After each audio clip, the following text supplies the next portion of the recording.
Vous avez déjà sûrement vu cette vidéo.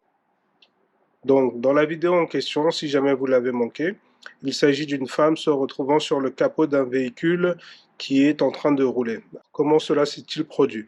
Cette femme était dans le centre-ville de Los Angeles, en train d'avoir son déjeuner avec son chien en terrasse, et puis il y a une femme qui s'est approchée de son chien et qui l'a subtilisé.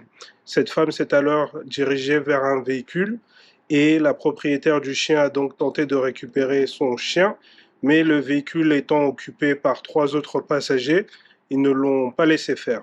La femme a donc tenté de façon désespérée de se mettre sur le pare-brise du véhicule en question pour empêcher les voleurs de partir, mais les voleurs ont continué à conduire et voilà la vidéo que vous avez juste vue.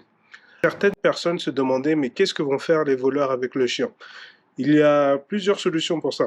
Ce qui se passe, c'est que le chien en question était de la race des French Bulldogs et c'est une race de chien qui est très appréciée ici. Vis-à-vis de cela, ces chiens se vendent sur Craigslist, qui est l'équivalent du Bon Coin américain, entre 400 $ et à peu près 4 500 $. Donc c'est l'une des possibilités avec cette manœuvre.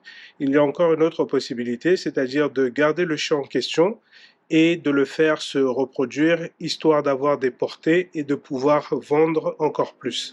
Car recevoir plusieurs milliers de dollars fréquemment, c'est une source de revenus non négligeable.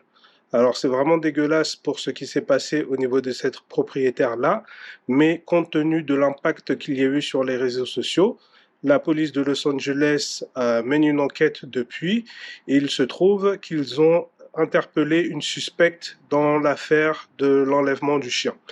Donc je vais vous mettre l'article en question. Et voilà. J'espère que cette vidéo vous a plu. C'est un format qui est un peu différent, tout simplement parce que c'est l'actualité américaine. En plus, Los Angeles, là où je vis, et d'autant plus qu'il s'agissait de mon ancien quartier. Voilà, voilà. Dites-moi ce que vous en pensez en commentaire. N'hésitez pas à me dire si vous aimez ce format ou bien si vous voulez qu'on reste sur le format classique. Je vous dis à la prochaine pour la prochaine vidéo. Bonne journée à vous.